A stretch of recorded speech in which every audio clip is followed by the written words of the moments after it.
DIY low budget limiter para sa mga malilikot yung kamay at iwas sunog na rin sa inyong mga gamit, lalong-lalo na sa inyong mga speakers.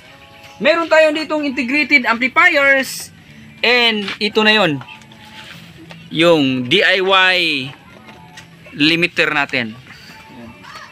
Dalawang screw lang mga boss at idikit mo yun sa volume.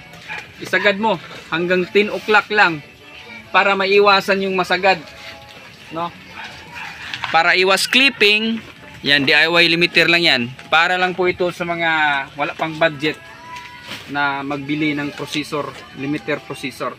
Kaya DIY limiter lang muna tayo, low budget, dalawang screw lang. Ito, pakita ko sa inyo kung paano ginawa. Yan, dinikit lang natin dyan, o kayo na lang bahala kung paano nyo siya patitibayin. Yon. Kasi ang issue mga boss, masisira yung mga speakers dahil masubrahan natin. Lalong-lalo lang, ganito lang yung amplifier, integrated lang, tapos niludan nyo ng tig 2, 4 ohms, at saka isinagad nyo, no? Yun yung dahilan na masusunog ang inyong mga speakers or masisira yung amplifiers. Kaya naimbento nating DIY limiter mga boss.